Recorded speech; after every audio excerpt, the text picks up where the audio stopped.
Hello and welcome to this very special edition of the show, coming to you from the spectacular Valley of the Kings here in Luxor in Egypt. If you were watching last week, you'd have seen me unearthing the story of how Tutankhamun's tomb was discovered here 100 years ago this year. Well, it's such a breathtaking location that we thought we'd stick around for a while to bring you this, our best bits of 2022.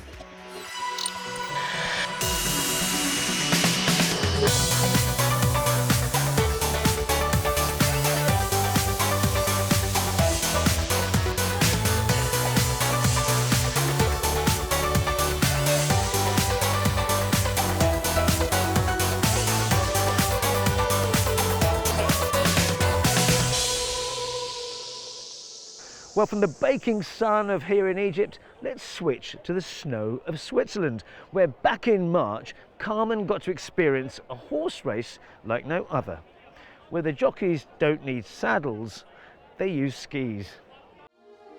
This is St. Moritz in the Swiss Alps. It's the place, so they say, where the concept of the winter holiday was born. It also occupies a unique place in sporting history. It's where the bobsleigh was created.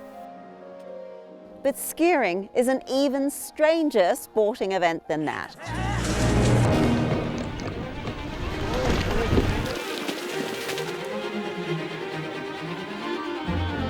The race is a wild mix of horses, skiing, all done over this frozen lake.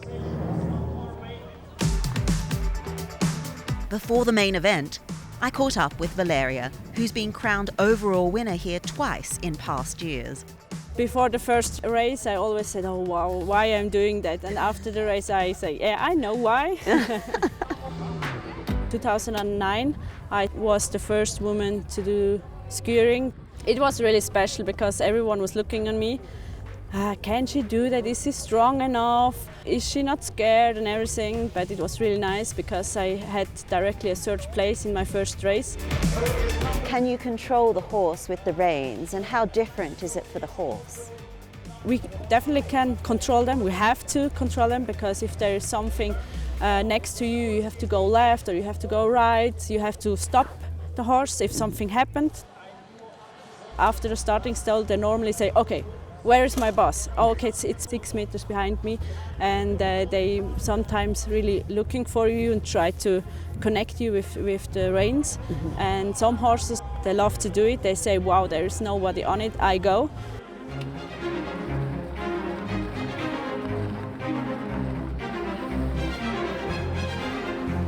So the big race is coming up, and I've placed a small bet on Valeria, so watch out for the lady in pink. She's not the favourite, but fingers crossed.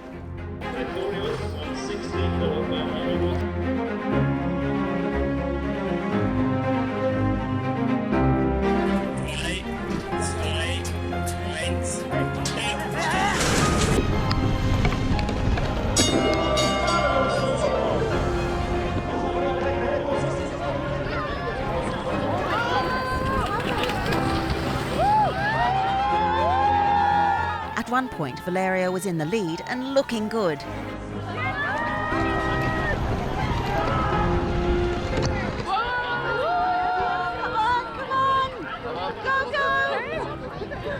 For the riders, the sheer amount of snow and ice kicked up by the horses' grooves mean face protection is pretty important.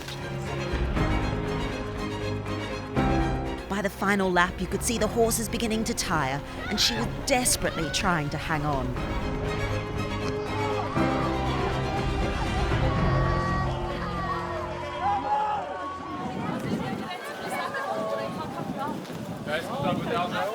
So our rider came fourth, unfortunately, but it did look like a really tough race. They came round 3 times, and gosh, these horses were going so fast. It was really thrilling.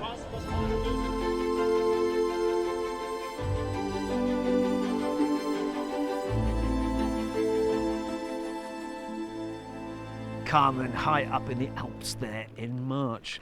Okay, it's a different kind of sport we turn to now, and we head off to Senegal in West Africa, where Emmeline pulled on a wetsuit and joined a local group of women who are trying their hand at something that tourists have been doing for decades.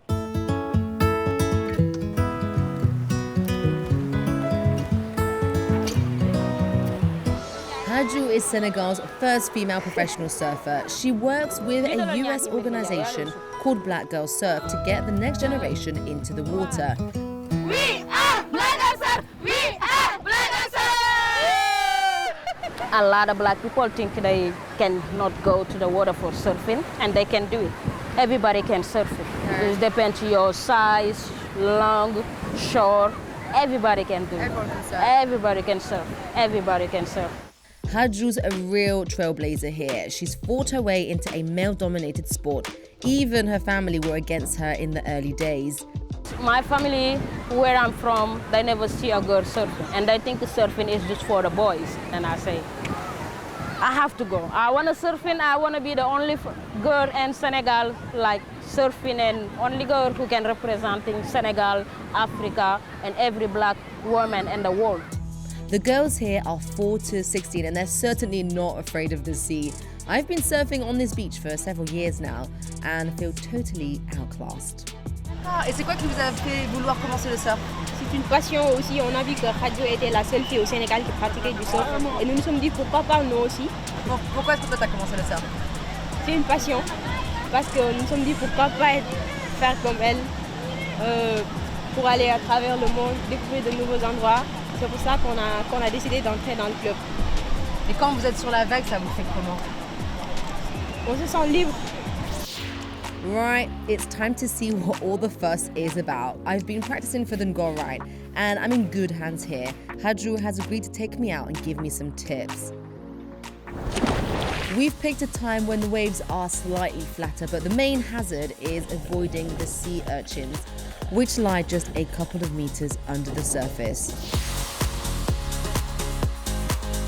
The attraction of the Ngor ride is the consistency rather than the height. The opportunities come again and again, and you can see Hadjou and the girls make the most of them. For me, it's more of a mixed bag. Wipe out!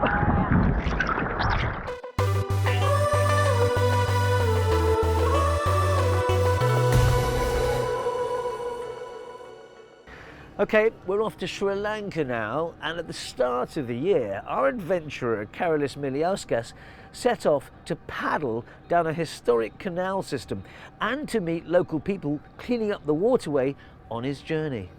He's taken on some pretty crazy adventures for us before, like driving an old Soviet banger all the way to Siberia.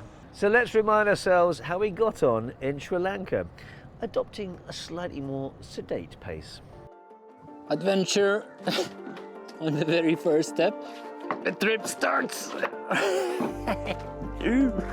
Whoa. I hope to do it in 3 days. Okay, first 100 meters is done.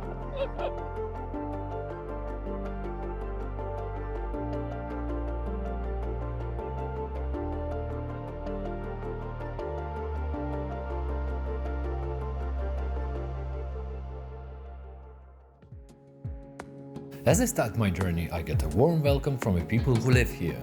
Hello, how are you? Good? Very good, very good. I'm going down the canal. Bye-bye, guys. See you. All the best.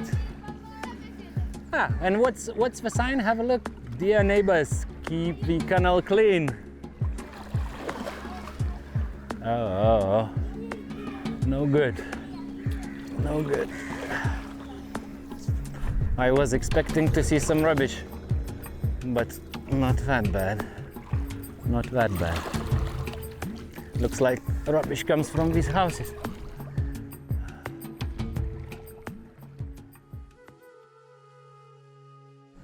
Tell me please, Zoe, is that right that you are cleaning a canal?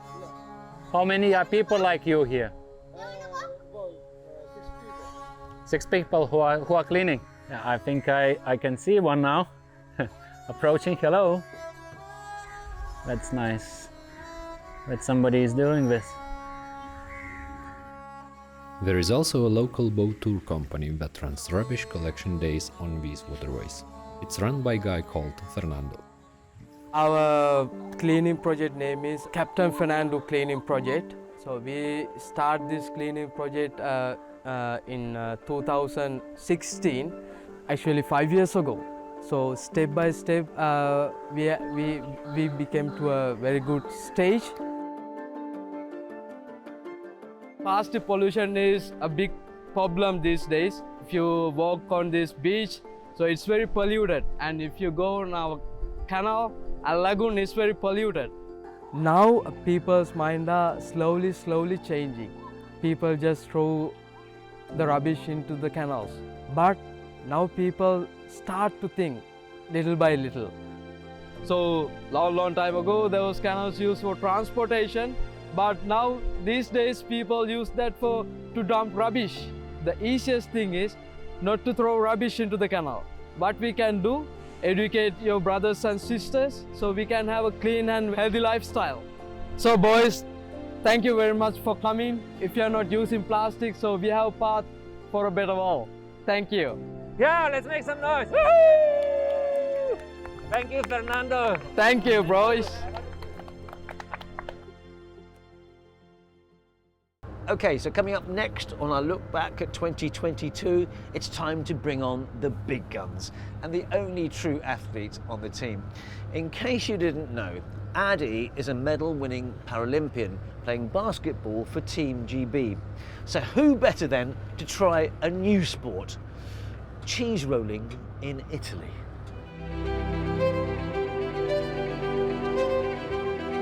We are in Volterra in Italy. It's my first time visiting this beautiful town. So to get me into the vibe, I'm going to be taking part in the world famous Palio di Cacci, otherwise known as the cheese rolling race. A downhill obstacle course racing cheese. Oh my days, look how steep this is.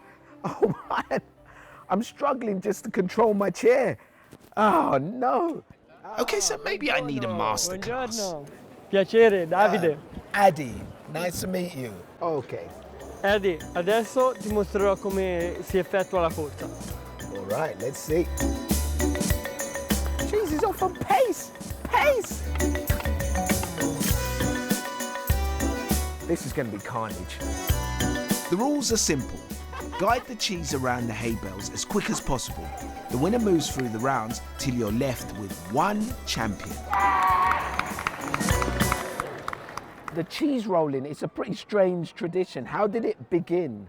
La leggenda parla che nel Medioevo i contadini che abitavano giù nei piani di Volterra salivano su a Volterra per portare le merci al mercato e le portavano tramite dei carretti trainati dagli animali e avendo la strada molto disconnessa le forme rimbalzavano sopra e cadevano e i ragazzi che si trovavano lungo la strada che portava a Volterra si divertivano a rincorrerle per poi mangiarsi. So you must be one of the best, yes? Negli ultimi anni riesco sempre a vincere sia il palio vero che quello in paese, ormai vengo scelto quasi sicuramente. So you're the champion, you're the reigning champion, the best cheese roller in the whole of Italy. Sì. Champion! That's what I'm talking about. So should I be wearing a helmet and some knee pads and gloves? No? È molto dura. I just need tough skin, yeah? Okay. Okay, one last practice run. Come on, come on, come on, come on, come on, come on, come on.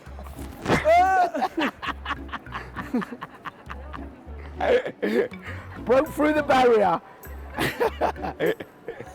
Good? Good. Good, man. Come on.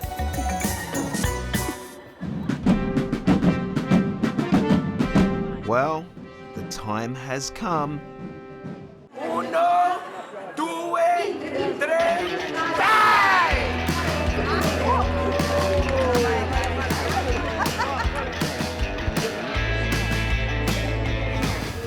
So this is our guy, Davide. Go, Davide!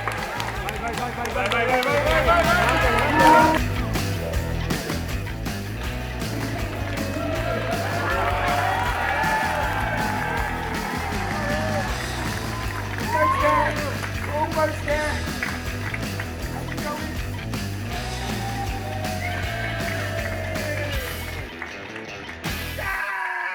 So I clearly didn't win the prized cheese, but I found the man that did. Grazie. It's my first time trying this. Wow, that's actually really good. Good? Molto buona? Buona, buona, Molto buono. molto buono. Wow.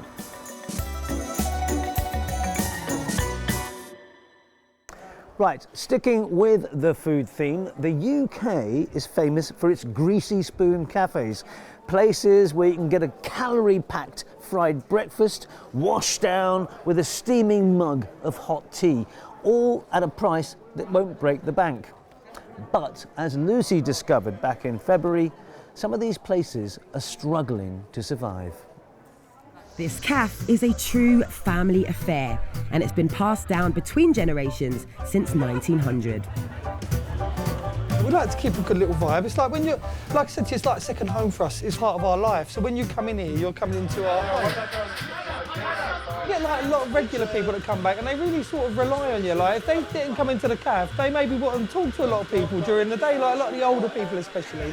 Where the world's getting bigger, you can't know everybody, but in little places like the cafe, it is like a real community hub to people, but there are less and less places like this.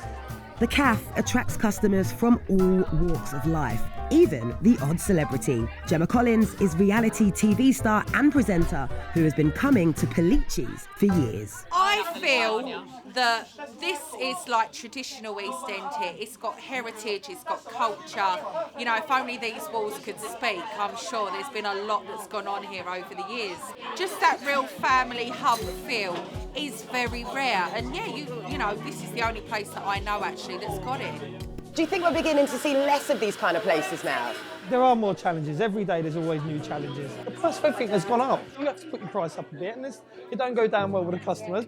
We're lucky, we were passed this down by our grandparents, but it takes a lot of money to set up a cafe, so not everyone can afford to do that. You need a bit of backing behind you. We enjoy ourselves as much as the customers do. Yeah. Probably more. Every day, Anna and her mum Maria cook homemade food using locally sourced fresh ingredients. But in an area that's rapidly changing and as more big brand chains move in, the competition is getting tougher. East London and all inner cities, I think, are like becoming gentrified or whatever this word is that they're using. And I just think the soul's being lost. And it's a case of like the little guy helping the little guy still. I think that's so important at the minute. With all these big businesses, it's important, especially at the minute, to keep looking after one another, little guys, because fundamentally that's what keeps the country going, isn't it? You have no idea how much I'm looking forward to eating this fry up. I've seen it come past me a few times a day. Bring it all, bring it all. This is a lot of food. I'm going to try my hardest. So if places like Pellicci's still going strong, I don't doubt for a second that the Great British Fire and the traditional British cafe will keep going strong.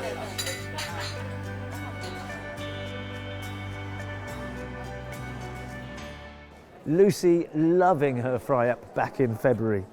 Right, it's now time for our last look back, and as I get to choose, this is a moment of pure self-indulgence. As a child growing up in the UK, I absolutely idolised the footballer George Best.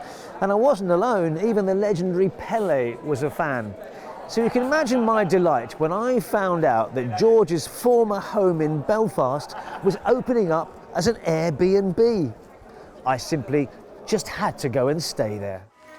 It's wet and it's gloomy, but this is where one of the world's greatest ever footballers, George Best, honed his skills. Here in Northern Ireland, the saying goes, Maradona good, Pelé better, George Best. Waiting to receive was mighty Best. He simply walked the ball into the net. What a goal! United in the lead. He was a key part of the iconic Manchester United team that in 1968 became the first English side to win the European Cup. To Becker, president of the European Union of Football Associations, handed it over. And it all began here in Belfast's Craigie estate, where fans now have the chance to stay at his childhood home. Hello, you must be Peter. I am. Welcome to George Best's house. Come on in. Thank you very much.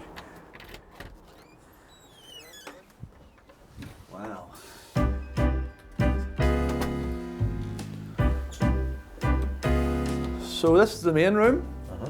The Bests would have lived in this house from 1948. So we've recently put the house back to as it would have been in 1961 when George first went over to Manchester as a 15-year-old in search of fame and fortune. How easy was it to source this kind of furniture? It just came from a number of sources, local charity shops, antique dealers, etc. So. The house was bought by a local non-profit group called Eastside Partnership, and in its new retro furnished state is now available as a holiday rental. So all the proceeds that we get from the use of this house are used to support other community projects in East Belfast. Tourists have come here, and tell me what their reaction has been like. Oh, the reaction has been fantastic. A lot of Manchester United fans would stay here, but also just local people who just want the opportunity to see the house and stay in the house as well. Right, well, it's night time, and it feels a bit intrusive, but anyway, this is obviously one of the bedrooms where the family lived in. But not only am I staying in the same house, I'm actually going to be sleeping in the very room that he had as a child. It's a kind of medium-sized room, the kind of room that any 12-year-old, 13-year-old boy would have, I guess. I wonder what he would have made of this. Hopefully, he would have found it quite funny.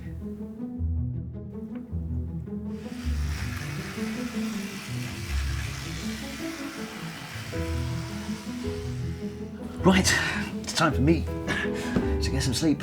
Although I'm not completely tired yet. I need some reading material. And I think this should do the trick.